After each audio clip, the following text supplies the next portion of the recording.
హిందీలో ఏమంటారంటే my సమజ్ సక్తా who, హిందీలో ఇట్లా అంటారు. తెలుగులో ఏమంటారు? నేను అర్థం చేసుకోగలుగుతాను మీ ప్రాబ్లం, మీ క్వశ్చన్ ని అని మనము అక్కడ చెప్పాలి. చెప్పి మళ్ళీ సేమ్ అదే ఏం చెప్పాలి? సేమ్ దానికి మళ్ళీ రిపీట్ చేయాలి. ఏం రిపీట్ చేయాలి? అంటే మీ దగ్గర డబ్బులు లేదు. ఇదే కదా మీ క్వశ్చన్ సమాధానం. అంటే దీనికి అర్థం ఏమున్నది అంటే ఈ బిజినెస్ లో ఎంత డబ్బు పెట్టాలి, పెట్టుబడి పెట్టాలి అని మీరు అనుకుంటున్నారు. అదే కదా. సో ఇంకా ఏదైనా ఛాలెంజ్ ఉన్నదా? ఇంకా ఏదైనా క్వశ్చన్ ఉన్నదా? ఓకే, ఇది ఒకటే కదా. అని మనం రీఫ్రెష్ చేయాలి. ఒక వ్యక్తి దగ్గర డబ్బు లేదు అంటే డబ్బు లేదు ప్రాబ్లం కాదు. అంటే ఈ బిజినెస్ లో ఎంత పెట్టుబడి పెట్టాలి అని అతని యొక్క క్వశ్చన్ ఉన్నది. అది మనం రీఫ్రెష్ చేస్తున్నాం. రీఫ్రెష్ చేసిన తర్వాత ఇది ఒకటే కదా, అంటే ఇంకా ఏదైనా ఉన్నదా లేయర్ ఓపెన్ చేస్తున్నా. అండ్ లాస్ట్ లో ఓకే నాకు కూడా సేమ్ ప్రాబ్లం, నేను కూడా అదే అనుకున్నా. అరే నా దగ్గర అయితే డబ్బు లేదు, లేకపోతే ఎంత పెట్టుబడి పెట్టాలో ఏమో. ఓకే నేను సేమ్ క్వశ్చన్ అడిగిన. సో అప్పుడు మా సీనియర్ మా సీనియర్ అప్పుడు నాకు చెప్పారు, ఇది జీరో ఇన్వెస్ట్మెంట్ ఇన్కమ్ ఆపర్చునిటీ. ఇక్కడ ఎట్లాంటివి ఇన్వెస్ట్మెంట్ లేదు, మీ ఇంటి ఖర్చులే. ఇక్కడ మనము షాప్ చేంజ్ చేసుకుంటూ మనం ప్రొడక్ట్స్ కొంటున్నాం. ఆల్రెడీ దాని గురించి మనం ఎంతైతే డబ్బు ఖర్చులు మనము మార్కెట్ లో షాప్ లో మనం డబ్బులు ఇస్తున్నాము, అట్లాంటివి ఖర్చులే మనము వెస్టిజ్ ప్లాట్ఫామ్ మీద చేస్తున్నాం. ఇక్కడ ఎట్లాంటివి రైట్ పెట్టుబడి లేకపోతే డబ్బులు పెట్టేది అవసరం లేదు. ఇది చెప్పాలి. సెకండ్ చూడండి, నాకు మా సీనియర్ ఏమన్నారంటే మీ దగ్గర డబ్బు లేదు కదా, అందు గురించి బిజినెస్ చేయాలి. డబ్బు గురించే కదా బిజినెస్, ఈ బిజినెస్ సంపాదన గురించే మనం చేయాలి అని నా అప్లైన్ నాకు చెప్పింది. ఇప్పుడు మా సీనియర్ చెప్పిండు నాకు అని, మనము థర్డ్ పార్టీ నాకు చెప్పినాడు అని మనం చెప్తున్నాము. అతనికి మనం డైరెక్ట్లీ చెప్తలేము నీ దగ్గర డబ్బు లేదు కదా అందు గురించి బిజినెస్ చేయని చెప్తలేము. అతనికి డైరెక్ట్లీ చెప్తే అతనికి హర్ట్ అవుతుంది, నా దగ్గర డబ్బు లేదు అని అనుకుంటున్నావా. ఓకే హర్ట్ చేయకుండా నాకు కూడా సేమ్ క్వశ్చన్ ఉండే, మా సీనియర్ నాకు చెప్పినారు డబ్బు లేదు కదా అందు గురించి ఈ బిజినెస్ చేయాలి, డబ్బు సంపాదన గురించే కదా ఈ బిజినెస్ ఉన్నది, అండ్ ఇన్వెస్ట్మెంట్ ఏం లేదు కదా ఇక్కడ, మీ ఇంటి ఖర్చులతోనే ఈ బిజినెస్ స్టార్ట్ అయిపోతుంది కదా. సో ఈ రకంగా మనం చెప్పగలుగుతాం. ఓకే అండ్ నెక్స్ట్ మళ్ళీ సేమ్ ఒక ఫోటో తీయాలి.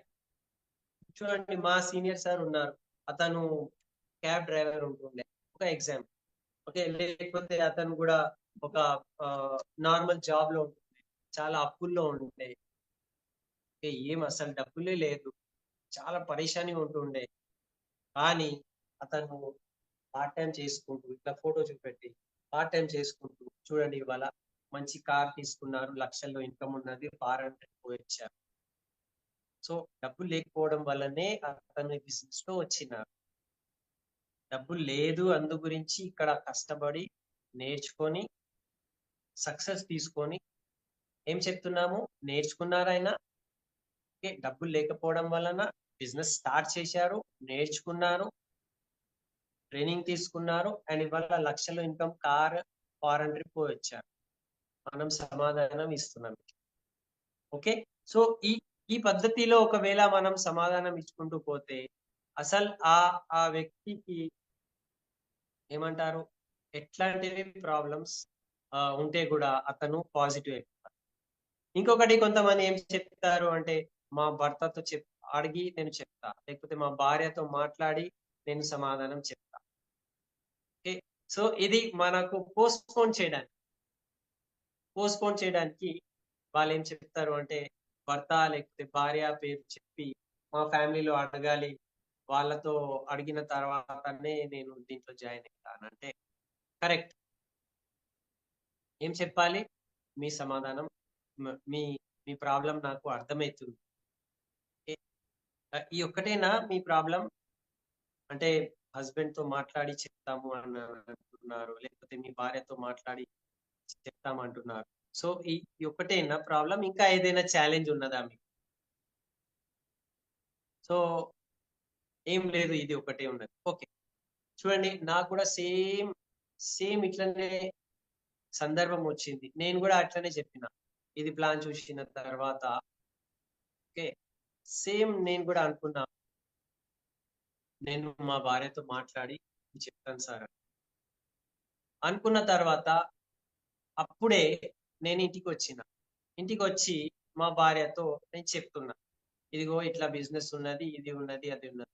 ఆమె నాకు ఊకో, ఏం మాట్లాడుతున్నావు, ఏమి ఇట్లాంటివి ఏమేమో వస్తూ ఉంటది. నువ్వు రోజు బయటికి పోతావు, ఏమేమో తీసుకొస్తావు, పట్టుకొని వస్తావు, నీ జాబ్ నువ్వు చేసుకో అని నా భార్య నాకు అన్నది. నాకు అప్పుడు చాలా విచిత్రంగా అనిపించింది. ఆమె ఇట్లా ఎందుకు మాట్లాడుతుంది అంటే, ఎందుకు అంటే ఆమె ఈ ప్రెజెంటేషన్ చూడలే. నేను ఆ ప్రెజెంటేషన్ చూసిన. అందు గురించి నాకు మంచిగానే అనిపించింది. కానీ మా భార్యకు అది మంచిగా అనిపించలే. ఎందుకు మంచిగా అనిపించలేదు అంటే ఆమె చూడలే కదా, ఈ ప్రెజెంటేషన్ చూడలే, ఈ డెమో చూడలే.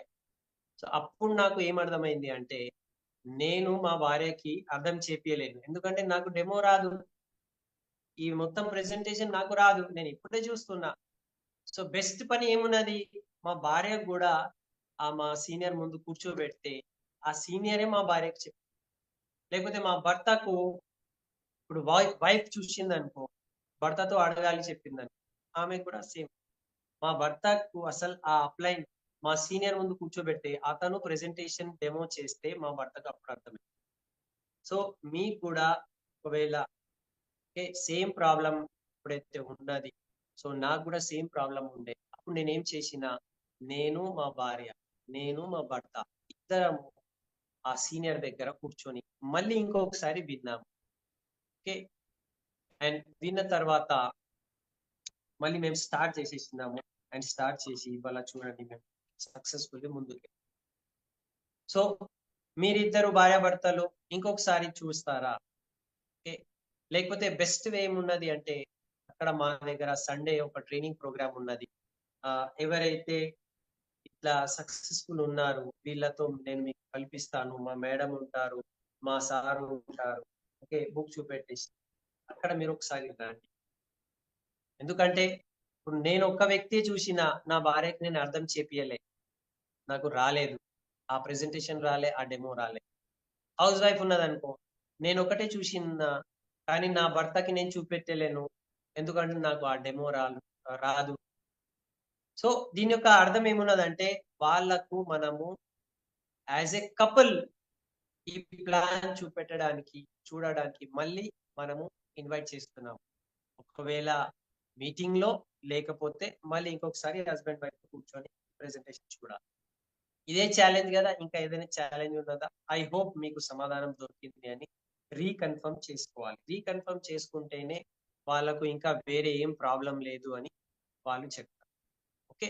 ఇంకొక కొన్ని కామన్ క్వశ్చన్స్ ఇంకొకటి ఉంటది. ఏముంటది అంటే, అరే ఇది అదే చైన్ సిస్టమ్ కదా, ఓకే, అది అదే అందరికి పట్టుకోవాలి, జాయిన్ చేపియాలి, ఇది అదే కదా, అందరికి మెంబర్షిప్ ఇవ్వాలి. సో చైన్ సిస్టమ్ అని అంటారు అందరు. సో చైన్ సిస్టమ్ అన్నప్పుడు మనం ఏం చేయాలి, వినాలి, స్మైల్ చేసుకుంటూ ఇట్లా ఇట్లా విన్న తర్వాత ఎస్, అసలు మీ క్వశ్చన్ కి కరెక్ట్ మీరు చెప్పినది. ఎందుకంటే నేను ప్రాబ్లం కి అర్థం చేసుకోగలుగుతున్నాను, నేను మీ ప్రాబ్లం కి అర్థం చేసుకోగలుగుతున్నాను, ఇట్లా చెప్పాలి. అర్థం చేసుకోగలుగుతున్నాను అని చెప్పిన తర్వాత మళ్ళీ ఏం చెప్పాలి? ఓకే, ఈ ఒకే క్వశ్చనా లేకపోతే ఇంకా ఏదైనా ఛాలెంజ్ ఉన్నదా మీకు? ఇది చైన్ సిస్టమ్ అని లేకపోతే ఇదే కదా మీకు క్వశ్చన్, ఇంకా ఏదైనా క్వశ్చన్ ఉన్నదా? ఉంటే అది కూడా చెప్పే. ఇది ఒకటే కదా, సరే దానికి నేను చెప్తాను. దీని తర్వాత మీ క్వశ్చన్ కరెక్ట్, అది ఫీల్ ఫెల్ ఫౌండ్ మీద రావాలి. మీ క్వశ్చన్ కరెక్ట్, నాకు కూడా అట్లనే అనిపించింది. అరే ఇది అదే కదా, అందరికి జాయిన్ చేయాలి, చైన్ సిస్టమ్. సో నాకు కూడా అట్లనే అనిపించింది. కానీ నేను ఎప్పుడైతే అక్కడ ట్రైనింగ్ ప్రోగ్రామ్ కి వెళ్ళినా, అక్కడ మా సీనియర్ తో కలిసిన, మాట్లాడిన దాని తర్వాత నాకు అర్థమైంది ఇది చైన్ సిస్టమ్ కాదు, ఇది ప్యూర్ లీగల్ బిజినెస్. ఏమున్నది? ఇది ప్యూర్ లీగల్ బిజినెస్. అండ్ మనము తెలంగాణలో రీసెంట్లీ ఓకే మనకు యాడెడ్ ఇంకొక బెనిఫిట్ వచ్చింది, అందరి గురించి చెప్తున్నాను. లాస్ట్ వీక్ మేము డైరెక్ట్ సెల్లింగ్ కాంక్లేవ్ తెలంగాణలో జరిగింది. సో అక్కడ senior principal secretary government of Telangana నుంచి రంజన్ సార్ వచ్చారు. సో అక్కడ ఇంకొక ప్రిన్సిపల్ సెక్రటరీ వచ్చారు. సో గవర్నమెంట్ తెలంగాణ గవర్నమెంట్ తో మనకు డైరెక్ట్లీ ఇప్పుడు కనెక్షన్ ఏర్పడి ఇది లెజిటిమేట్ బిజినెస్, ఇది లీగల్ బిజినెస్ అని ఆల్రెడీ ప్రూవ్ అయిపోయింది. వాళ్ళు కూడా సపోర్ట్ ఇవ్వడానికి తయారున్నారు. సో ఈ మాట మనం వాళ్ళకి చెప్పాలి. ఇది గవర్నమెంట్ పరంగా కూడా మాకు చాలా సపోర్ట్ ఉన్నది. గవర్నమెంట్ కూడా ఈ ఇండస్ట్రీకి సపోర్ట్ చేస్తుంది. ఎందుకు అంటే ఈ ఇండస్ట్రీ చాలా మందికి ఉపాధి, ఎంప్లాయ్మెంట్ ఇస్తుంది, చాలా మందికి జాబ్స్ లేవు. ఇది మంచి బిజినెస్ అని గవర్నమెంటే చెప్తుంది అని చెప్పాలి. ఏం చెప్పాలంటే ఇది చైన్ సిస్టమా లేకపోతే ఇది అదే కదా అందరికి మెంబర్షిప్ అని ఇట్లా చెప్పినప్పుడు ఇది కూడా పాయింట్స్ చెప్పాలి. గవర్నమెంటే చెప్తుంది మీరు చాలా మందికి ఎంప్లాయ్మెంట్, ఉపాధి సంపాదన చేసే విధానం చూపెడుతున్నారు, చాలా మంచి విషయం, నీతి నిజాయితీగా చేయండి అని అన్నారు. నీతి నిజాయితీగా దోకా చేయకుండా చేయండి, ఇది చాలా మంచిది అని గవర్నమెంటే అంటున్నారు. దాంట్లో ఇండియాలో టాప్ కంపెనీలో వెస్టీజ్ ఉన్నారు, మా కంపెనీ టాప్. సో ఈ సమాధానం వాళ్ళకి ఇవ్వాలి. సో ఇప్పుడు మా సీనియర్ ఉన్నారు, ఎవరైనా ఒక సీనియర్ కి మనం ఫోటో చూపెట్టి ఈ సార్ కి కూడా సేమ్ క్వశ్చన్ ఉంటుండే, తను కూడా అరే ఇది ఇట్లనేనా అని అంటున్నాడు. కానీ ఇతను ఆ ట్రైనింగ్ ప్రోగ్రామ్ కి వెళ్ళి నేర్చుకొని అర్థం చేసుకొని ఇవాళ చూడండి లక్షల్లో ఇన్కమ్ కార్ తీసుకున్నారు అని మనం. సో ఇది మనం ఒక్కొక్క క్వశ్చన్ కి ఒక్కొక్క సమాధానం ఎట్లా ఇవ్వాలి, సేమ్ విధానంలో ఇస్తున్నాము. లిజన్ చేయాలి, కరెక్ట్ నేను మీకు అర్థం చేసుకోగలుగుతున్నానని చెప్పాలి. మళ్ళీ క్వశ్చన్ అడగాలి, ఇది ఒకటే కదా మీ క్వశ్చన్, ఇంకా ఏదైనా క్వశ్చన్ ఉన్నదా? అండ్ నెక్స్ట్ ఫెల్ ఫౌండ్, మీరు కరెక్ట్, నాకు కూడా ఇట్లనే అనిపించింది. కానీ ఎప్పుడైతే నేను తెలుసుకున్నాను మా సీనియర్ తో కూర్చొని అండ్ ఒక మీటింగ్ కి లేకపోతే ఒక ట్రైనింగ్ కి వెళ్ళినాను, నాకు టోటలీ క్లియర్ అయిపోయింది. నేను అనుకునేది అట్లా కాదు, ఇది టోటలీ డిఫరెంట్. ఓకే, సో ఇట్లాంటివి మనము క్వశ్చన్స్ కి సమాధానం చెప్పాలి. ఇట్లా ఒక 15 to 20 క్వశ్చన్స్ ఉంటాయి. అండ్ ఈ ప్రతి ఒక్క క్వశ్చన్ కి మన దగ్గర సిమిలర్ వేలోనే మనం ఆన్సర్. ఇంకొక క్వశ్చన్ వస్తుంది, ఓకే, ఇది చాలా సర్కాస్టిక్ క్వశ్చన్ ఉంటుంది. నీకు ఎంత చెక్ వస్తుంది, మీకు ఎంత డబ్బులు వస్తుంది దీని ద్వారా. ఇది కూడా చాలా మంది అతను చెప్పినప్పుడు మనం ఏం చేయాలి, స్మైల్ ఇచ్చి మీ క్వశ్చన్ ని నేను అర్థం చేసుకోవాలి చెప్పాలి. అంటే మీరు అంటున్నారు నేను ఎంత సంపాదన చేసుకుంటున్నా ఈ బిజినెస్ లో అని మీకు క్వశ్చన్ కదా, ఈ ఒకటే క్వశ్చన్ కదా మీకు, ఇంకా వేరే ఏం లేదు కదా, ఇంకా వేరే ఏదైనా ఉంటే కూడా దీనికి నేను సమాధానం చెప్తే ఇంకా ఏం ఉండదు, అంతా ఓకే అయిపోతుంది కదా, కన్ఫర్మ్ చేయాలి. సో మీ క్వశ్చన్ చాలా కరెక్ట్, ఓకే, మీ క్వశ్చన్ చాలా కరెక్ట్. ఎందుకంటే నాకు కూడా సేమ్ క్వశ్చన్ వచ్చింది. నాకు ఎప్పుడైతే ఒక వ్యక్తి ఈ బిజినెస్ ప్లాన్ గురించి నాకు ప్రెజెంటేషన్ ఇచ్చారు, డెమో ఇచ్చారు, ఫస్ట్ నేను అదే అడిగిన, నీకెంత, నీకు ఎంత ఇన్కమ్ ఉన్నది, సంపాదన ఎంత ఉన్నది, నేను కూడా సేమ్ అడిగి. కానీ తెలుసుకున్న తర్వాత నాకు చాలా క్లారిటీ వచ్చింది. చూడండి మా సీనియర్ నాకు ఏం చెప్పారు అంటే ఇది ఒక ప్రాసెస్ ఉన్నది. ప్రాసెస్ లో ఏమైతుంది అంటే ఇప్పుడు మా సీనియర్ ఇవాళ 5 లక్షల ఇన్కమ్ సంపాదన చేసుకుంటారు తెలుసా మీకు, మంచి లగ్జరీ కార్ కొన్నాడు, చూడండి ఫోటో చూడండి. సో ఇతనికి ఫస్ట్ మంత్ ఎంత ఇన్కమ్ వచ్చింది తెలుసా? ఆ సార్ చెప్తే అసలు నేనే పరేషాన్ అయిపోయినా, అవాక్ అయిపోయింది. ఫస్ట్ మంత్ అతని యొక్క ఇన్కమ్ 80 రూపీస్ అట. నేనైతే నవ్వుకున్నా, 80 రూపీస్ అది అసలు ఇన్కమ్ అని. ఇది స్టోరీ ఇట్లా చెప్పాలి మనం, ఓకే. సో కానీ అతను ఇంకా నేర్చుకుంటూ బిజినెస్ లో ప్రతి ఒక్క అడుగు వేసుకుంటూ మెల్లమెల్లగా ఆ 80 రూపీస్ మళ్ళీ 500 అయిందట. ఆ 500 తర్వాత 1000 రూపాయలు అయిందట. మళ్ళీ ఒక 3 నెలల తర్వాత అది 5000 అయిందట.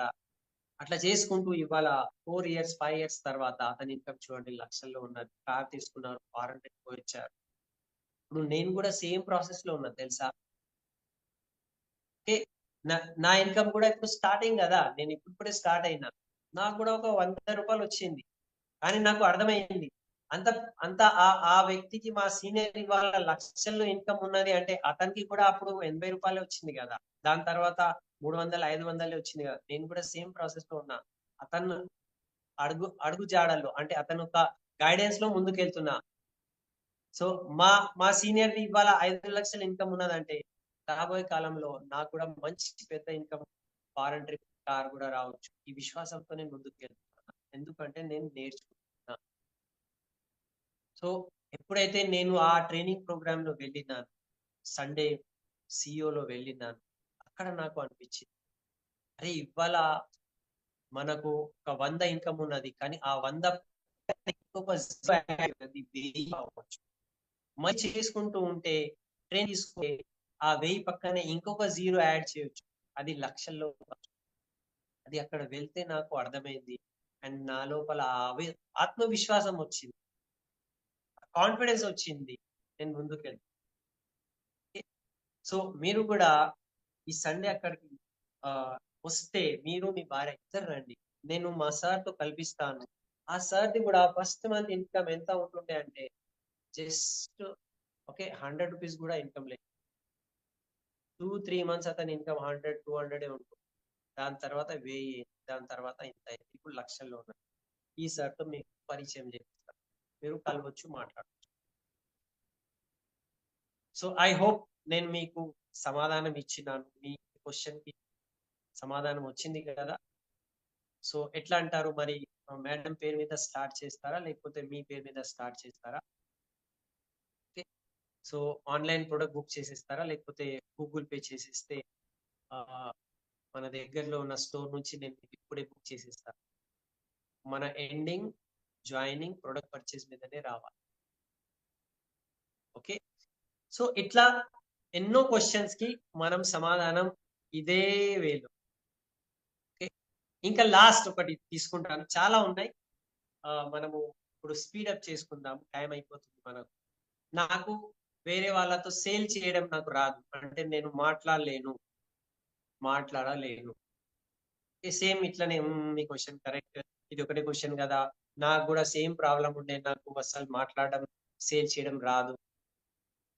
కానీ నేను ఎప్పుడైతే మా సీనియర్ తో కలిసిన ఆ సండే అక్కడ ప్రోగ్రామ్ కి వెళ్ళిన, అక్కడ నేను చూశాను నాకన్నా ఘోరంగా వ్యక్తి ఉన్నారు. అసలు అతనికి ఏం మాట్లాడడం రాదు. అసలు అతను నిలబడితే అసలు ఏం ఉట్టిగా ఇట్లానే నిలబడి ఉన్నారు. కానీ బయటికి వస్తే అతను కార్ అచీవర్ ఉన్నారు, అతని ఇన్కమ్ ఉన్నది, అతనికి మంచిగా ఫారెన్ ట్రిప్ వచ్చిండట. ఓకే, ఇది కూడా చెప్పాలి. సెకండ్ ఏం చెప్పాలి అంటే ఆ వ్యక్తికి అసలు మాట్లాడడం రాదు, ఎంత ఎంత సంపాదన చేసుకుంటున్నాడు అంటే అతను ట్రైనింగ్ తీసుకున్నాడు. ఓకే, సో మా దగ్గర ట్రైనింగ్ సిస్టమ్ ఉన్నది. మనం ప్రతి చోట విన్నింగ్ టీమ్ ని కూడా యాడ్ చేయాలి. The best winning team system, training system. ఈ ఒకవేళ ఈ ట్రైనింగ్ సిస్టమ్ లో వరల్డ్ లో ఫేమస్ ఇది విన్నింగ్ టీమ్ ట్రైనింగ్ సిస్టమ్ ఉన్నది. The best and fast growing, records సృష్టించిన విన్నింగ్ టీమ్ సిస్టమ్ ఉన్నది. ఈ ట్రైనింగ్ సిస్టమ్ లో మనం వచ్చేస్తే ఎవరైనా ఇక్కడ సక్సెస్. ఐ హోప్ మీకు ఈ ఆన్సర్ దొరికింది అనుకుంటాను. కొంతమంది అంటారు నాకు ఎవ్వరు లేరు అండి, నాకు అసలు ఎవరితో పరిచయమే లేదు, మా ఫ్రెండ్స్ ఎవరు లేరు, ఐ డోంట్ నో పీపుల్. నా దగ్గర లిస్ట్ లేదు. దానికి సమాధానం మనం ఎట్లా ఇవ్వగలం? సో చూడండి, నా దగ్గర కూడా ఒక్క ఫ్రెండ్ కూడా లేరు. మా మా రిలేషన్, అసలు ఎవరితో నేను మాట్లాడలేదు. అండ్ సెకండ్ పాయింట్, నా దగ్గర ఎవరు పరిచయం ఉన్న వ్యక్తులు లేరు. నేను ఎట్లా చేయాలి? చూడండి, మీ క్వశ్చన్ కరెక్ట్, నాకు కూడా సేమ్ ప్రాబ్లం. కానీ ఎప్పుడైతే నేను మా సీనియర్ తో మాట్లాడినా, ఆయన ఒకే ఒక మాట అన్నారు, నాకు కూడా ఎవరు తెలియదు, ఎవరితో పరిచయం, ఏం చేయాలి? కొంత పరిచయం చేసి ఇవాళ మనం ఉన్నాము సోషల్ మీడియాలో. మీకు వాట్సాప్ ఉన్నదా అంటే ఉన్నది అంట. మీకు ఫోన్ ఉన్నది కదా, దాంట్లో ఎంతమంది లిస్ట్ ఉన్నది కదా, మీకు ఫేస్బుక్ ఉన్నదా. సో మనకు ఉన్న సోషల్ మీడియా ద్వారా కూడా, లేకపోతే ఎవ్వరు పరిచయం లేకపోతే కూడా మన ఇండియాలో జనాభా ఎంత ఉన్నది, ఓకే, మోర్ దెన్ 130 క్రోర్స్ ఉన్నది కదా. వాళ్ళతో ఎట్లా బిజినెస్ చేయొచ్చు, ఓకే. సో మేము మీకు సపోర్ట్ చేస్తాము అని మా సీనియర్ నాకు చెప్పారు. నేను మీకు సపోర్ట్ ఇస్తానని మనం చెప్తలేము. నా సీనియర్ నాకు చెప్పిండు, నేను నీకు సపోర్ట్ చేస్తాను. ఓకే. కొంచెం నేర్చుకుంటే ఎవరైనా వ్యక్తితో మనం మాట్లాడి పరిచయం చేసుకొని ఈ బిజినెస్ ముందుకు ఓకే. సో అక్కడ ఆ ట్రైనింగ్ కి వెళ్ళిన తర్వాత నాకు కూడా ఆత్మవిశ్వాసం వచ్చింది. నాకు ఎవరు తెలియదు అస్సలు. ఈ ఈ హైదరాబాద్ లోనే నేను ఒక కొత్త వ్యక్తి, కానీ నేను బిజినెస్ చేయగలుగుతాను. నేను స్టార్ట్ చేసి చూడండి, ఈ వ్యక్తి కూడా అట్లనే స్టార్ట్ చేసి వాళ్ళ కార్ తీసుకున్నారు. లక్షల్లో ఇన్కమ్ ఉన్నది, ఫారెన్ వచ్చి.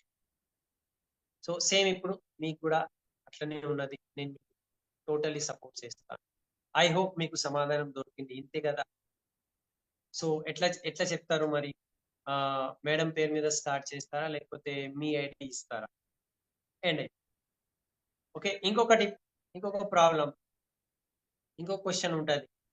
ఓకే, ఇట్లాంటివి చాలా మేము చూసాం సార్, నేను చేసిన, మా మా వైఫ్ కూడా చెప్పింది. ఓకే, దీంట్లో ఏం డబ్బులు రావు, ఇట్లాంటివి ఎన్నో కంపెనీస్ ఉన్నాయి, నేను చేసిన ఇట్లాంటివి. ఈ క్వశ్చన్ కి కూడా ఆన్సర్ ఏమి ఇవ్వాలి? ఓకే, ఫస్ట్ స్మైల్ ఇవ్వాలి, మీ ప్రాబ్లం నేను అర్థం చేసుకోగలుగుతానని చెప్పాలి. చెప్పిన తర్వాత ఫీల్ ఫెల్ ఫౌండ్. ఓకే, చూడండి, సేమ్ నాకు కూడా సేమ్ ఇట్లనే వాళ్ళు చెప్పిండ్రు, ఇట్లాంటివి బిజినెస్ లో డబ్బులు రావు, మేము చేసినాము ఆల్రెడీ. సో ఈ సార్ ఉన్నారు చూడండి, నేను ఎప్పుడైతే ఆ సండే ప్రోగ్రామ్ కి వెళ్ళినా, ఆ సండే ప్రోగ్రామ్ కి వెళ్ళిన తర్వాత నేను ఈ సార్ తో కలిసిన, ఏదో ఒక సార్, ఈ సార్ కూడా వేరే ఒక కంపెనీలో చాలా కష్టపడినారంట, ఏం డబ్బులు రాలేదు, అసలు ఈ ఇండస్ట్రీ వద్దు అని అనుకున్నారు. కానీ ఆ మీటింగ్ కి వచ్చిన తర్వాత అతని లోపల ఏదో ఒక హోప్ వచ్చింది, స్టార్ట్ చేశారు. ఇవాళ లక్షల్లో ఫారెన్ ట్రిప్ వెళ్ళి వచ్చారు, కార్స్ తీసుకున్నారు. సో ఒక కంపెనీలో వాళ్ళకి సక్సెస్ దొరకలేదు, కానీ ఇది రైట్ ప్లాట్ఫామ్, వెస్టీజ్. మొన్ననే మా దగ్గర తెలంగాణ గవర్నమెంట్ తో మీటింగ్ జరిగింది.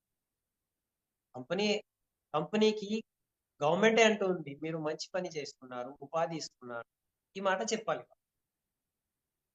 చెప్పి టైం లేని వాళ్ళు, లేకపోతే ఫెయిల్ అయిన వాళ్ళు వేరే కంపెనీస్ లో, వేరే బిజినెసెస్ లో ఇవాళ ఈ విన్నింగ్ టీమ్ సిస్టమ్ ట్రైనింగ్ చూడండి. ఫెయిల్ అవ్వడానికి ఇంకొక రీజన్ ఉంటది, వాళ్ళ యొక్క అప్లైన్ సీనియర్ యొక్క గైడెన్స్ ఎట్లా ఉంది, వాళ్ళ దగ్గర సిస్టమ్ ఉన్నదా లేదా, సిస్టమ్ ఫాలో చేసినారా లేదా. సో సిస్టమ్ ఫాలో చేయడానికి మా దగ్గర winning team system the best. అసలు ప్రపంచంలో ఎట్లాంటి సిస్టమ్ లేదు. మీకు తెలుసా విన్నింగ్ టీమ్ సిస్టమ్ ఏమున్నది? దాని పేరులోనే విన్నింగ్ ఉన్నది, గెలవడానికి ఆ సిస్టమ్. సో ఆ సిస్టమ్ ఒకవేళ మీరు అడాప్ట్ చేసుకుంటే, ఆ సిస్టమ్ లో మీరు వచ్చేస్తే, ఎన్ని చోట ఫెయిల్ అయితే కూడా, ఏమి రాకపోతే కూడా, ఈ బిజినెస్ లో ఈ సిస్టమ్ తో హెల్ప్ తీసుకొని మీరు సక్సెస్. నేను అనుకుంటా మీకు మీ క్వశ్చన్ కి సమాధానం దొరికింది. సో స్టార్ట్ చేద్దామా మరి? మేడం పేరు మీద, లేకపోతే మీ పేరు మీద స్టార్ట్ చేస్తారా? మీరు సండే వస్తే ఈ సార్తో కూడా మీకు పరిచయం. ఓకే, సో ఇట్లా ప్రతి ఒక్క క్వశ్చన్ కి మన దగ్గర సమాధానం. ఇప్పుడు లాస్ట్ ఒక క్వశ్చన్ నేను తీసుకుంటాను. అట్లా 20 క్వశ్చన్స్ ఉన్నాయి, అన్ని క్వశ్చన్స్ కి సమాధానం ఈ బుక్ లో ఉన్నది, మీరు ఇది చదవండి అయిపోతుంది. సో లాస్ట్ ఒకటి ఉంటది, ఏముంటది అంటే, ఈ అన్ని ప్రోడక్ట్స్ ఆన్లైన్ కూడా దొరుకుతున్నాయి కదా. ఆన్లైన్ నేను చూసిన, మీ ఫ్లాక్స్ ఆయిల్ మీరు అంటారు 530 రూపీస్ ఉన్నది, ఆన్లైన్ నాకు 250కే వస్తుంది. ఓకే, మీ ఎయిర్ ప్యూరిఫైయర్ అంటారా, లేకపోతే మీ వాటర్ ప్యూరిఫైయర్ అంటారు. ఓకే, మీరు అంటున్నారు 20,000 30,000, కానీ అక్కడ నాకు 10,000కే దొరుకుతుంది కదా. సో అతను చెప్పే టైంకి మనం కూడా రైట్ ఎస్ ఎస్ ఎస్ మీ మీ క్వశ్చన్ ని నేను అర్థం చేసుకోగలను. సో ఇది ఒకటే కదా క్వశ్చన్, ఇంకా ఏదైనా ఉన్నదా? లేకపోతే ఉన్నది అంటే ముందే చెప్పేసి దానికి సమాధానం నేను ఇచ్చేస్తాను. సో మీరు చెప్పిన క్వశ్చన్ కరెక్ట్. సేమ్ నాకు కూడా క్వశ్చన్ వచ్చింది, అరే ఆన్లైన్ ఇంత ఉన్నది, మీరు ఇంత అంటున్నారు.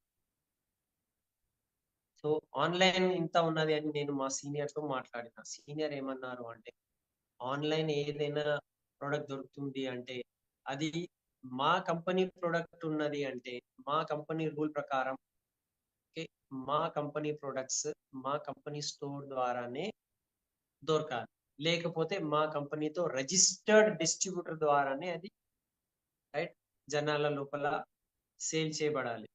అది అట్లా అయితలేదు. సోషల్ మీడియా ప్లాట్ఫామ్ మీద, ఈ కామర్స్ ప్లాట్ఫామ్ మీద, అమెజాన్ మీద, ఫ్లిప్కార్ట్ మీద దొరుకుతుంది అంటే అది ఇల్లీగల్ అయిపోయింది. ఎందుకంటే ఆ కంపెనీ తయారు చేసిన ప్రొడక్ట్ ఆ కంపెనీ స్టోర్ ద్వారానే అమ్మబడాలి. ఆ కంపెనీ పర్మిషన్ తోనే డిస్ట్రిబ్యూటర్స్ సేల్ చేస్తారు. వేరే ప్లాట్ఫామ్ మీద ఉన్నది అంటే ఆ కంపెనీ రూల్ ప్రకారం అది ఇల్లీగల్ అయిపోయింది. ఓకే, సో ఇల్లీగల్ ప్రొడక్ట్ తీసుకుంటే గ్యారంటీ ఎవరిస్తారు? ఓకే, అది ఏదైనా వస్తువు తక్కువ ధరకి అమ్ముతున్నారు అంటే దాని లోపల క్వాలిటీ ఉన్నదా లేదా అది క్వశ్చన్ మార్కెట్. అది మరి మీరు తీసుకున్న తర్వాత మీకు ఏదైనా అయితే ఎవరి బాధ్యత? కంపెనీ బాధ్యత అయితే కాదు, మా బాధ్యత అయితే కాదు. దాని మీద గ్యారంటీ వారంటీ ఏమి ఉండదు మరి. ఓకే, మనీ బ్యాక్ గ్యారంటీ మా కంపెనీ ఇస్తుంది. ప్రతి ప్రోడక్ట్ మీద మనీ బ్యాక్ గ్యారంటీ ఉన్నది. మరి ఎక్కడైతే తక్కువ మీకు అనిపిస్తుంది వాళ్ళు మనీ బ్యాక్ గ్యారంటీ ఇవ్వగలుగుతారా? వాళ్ళు మీకు కంపెనీ బిల్ ఇస్తారా? మీ పేరు మీద వెస్టీజ్ బిల్ వాళ్ళు ఇవ్వగలుగుతారా? చూడండి, మనీ బ్యాక్ గ్యారంటీ రావాలంటే మీ పేరు మీద వెస్టీజ్ బిల్లే ఉండాలి, వెస్టీజ్ ఇన్వాయిస్ ఉండాలి. వాళ్ళు ఇవ్వలేరు, ఎందుకంటే అది ఫేక్ ప్రొడక్ట్స్ కూడా కావచ్చు, దాని క్వాలిటీ లేకపోతే ఎక్స్పైరీ పోవచ్చు, ఏదైనా కావచ్చు. Okay, air purifier, water purifier ఉన్నది బయట నుంచి, కానీ లోపల అది బరాబర్ ఉందా లేదా ఎవరికి తెలుసు? సో అందు గురించి గ్యారంటీగా క్వాలిటీ పరంగా 100% satisfaction guarantee company money back guarantee ఇస్తుంది. కంపెనీ తరఫు నుంచి తీసుకుంటేనే మీ ఆరోగ్యం బాగుంటది. మీరు ఇచ్చిన డబ్బుకి సరైన విలువ మీరు కంపెనీ ద్వారానే మీరు తీసుకోగలరు. ఇది మాట చెప్పాలి. మీరు కష్టార్జితం చేసిన ఆ డబ్బుకి మీకు కరెక్ట్ విలువ కావాలి అనుకుంటే కంపెనీ నుంచే తీసుకోవాలి. బయట తీసుకుంటే మరి ఫేక్ అయితే మీ డబ్బు వృధా అవుతుంది, మీ కష్టార్జితం చేసిన డబ్బు వేస్ట్ పోతుంది. సో మా సీనియర్ నాకు ఇది చెప్పారు, నాకు అర్థమైంది, నేను కంపెనీ ద్వారానే తీసుకుంటున్నాను, నాకు మంచి రిజల్ట్ వచ్చింది. హెల్త్ పరంగా నాకు మంచి రిజల్ట్ వచ్చింది. అందు గురించి నేను వాడుతున్నా, అందరికి చెప్తున్నా. అండ్ చూడండి, ఇన్కమ్ కూడా స్టార్ట్ అయింది. సో ఐ హోప్ మీకు నేను సమాధానం ఇచ్చేసాను. సో ఎట్లా స్టార్ట్ చేస్తాను మరి? మేడం ఐడి మీద లేకపోతే మీ ఐడితో స్టార్ట్ చేస్తారా? సో ఇప్పుడు మీరు అన్నందుకు ఆ ప్రోడక్ట్ ఏవైతే ఆన్లైన్ దొరుకుతున్నది, ఎన్ని ఒక 5 తీసుకుంటారా? 5 సోప్స్ లేకపోతే 5 ఫ్లాక్స్ ఆయిల్ తీసుకుంటారా? లేకపోతే 3 తీసుకుంటారా? మనమే అడుగుతాం. Okay, so that's all from my side. So మనం ఇట్లా ఒకవేళ చేసుకుంటూ పోతే మనము ప్రతి ఒక్క ఆబ్జెక్షన్ కి మంచి హ్యాండిల్ చేసుకోవచ్చు.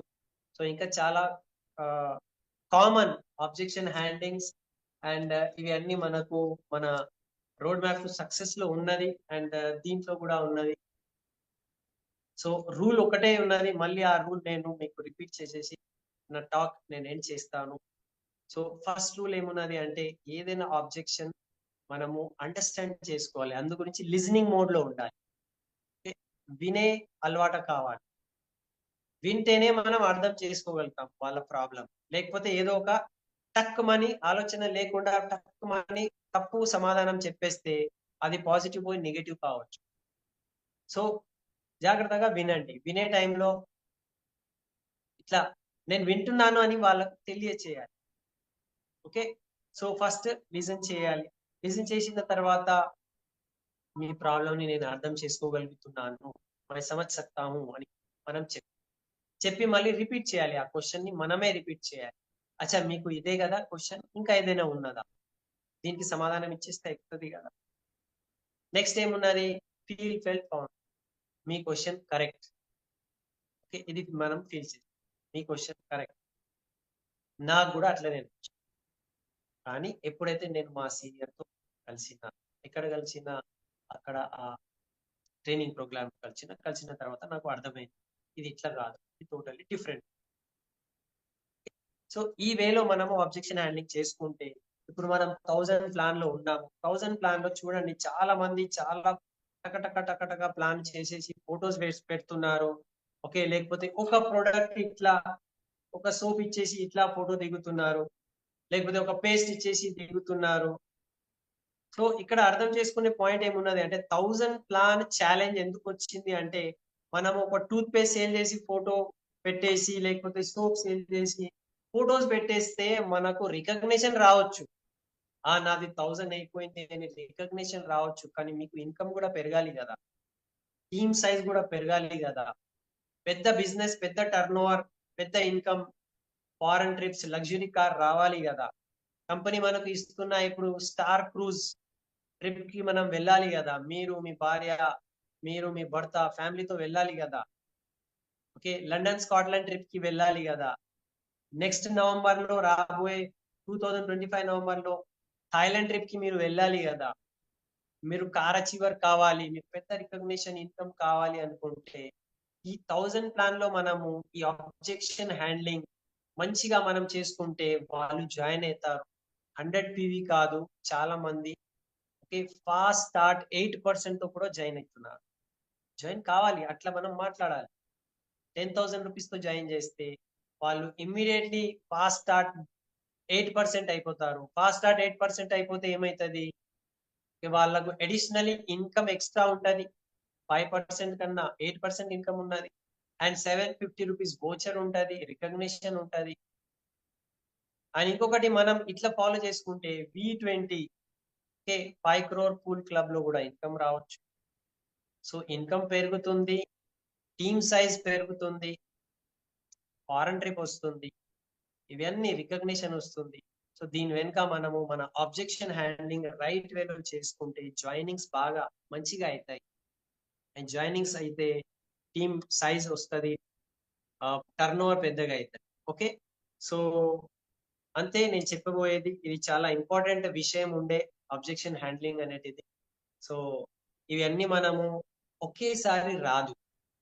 ఇది అబ్జెక్షన్ హ్యాండ్లింగ్ అనేది ఒకేసారి రాదు. మనం ప్రాక్టీస్ చేసుకుంటాం. కొన్ని తప్పులు కావచ్చు, నో ప్రాబ్లం, నిరాశ పడద్దు. ఓకే, చెప్పుకుంటూ పోతే మళ్ళీ వస్తారు, చెప్పుకుంటూ పోతే మళ్ళీ వస్తారు. మనం కూల్ మైండ్ తో ఉంటే వచ్చేస్తుంది.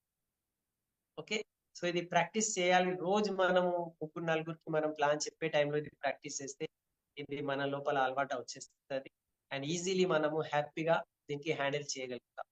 మనము ఎవరికి కన్విన్స్ చేసే బిజినెస్ లో లేము, మనము డిసిషన్ మేకింగ్ లో హెల్ప్ చేసే బిజినెస్ లో ఉన్నాం. వాళ్ళు డిసైడ్ చేయాలి. డిసైడ్ చేసుకుంటే వ్యక్తి పని చేస్తారు, డిసిషన్ లేకపోతే వ్యక్తి పని చేయలేదు. సో మనం డిసిషన్ లో హెల్ప్ చేయడానికి ఆబ్జెక్షన్ హ్యాండ్లింగ్ చేయాలి. Okay, so thank you, wish you well.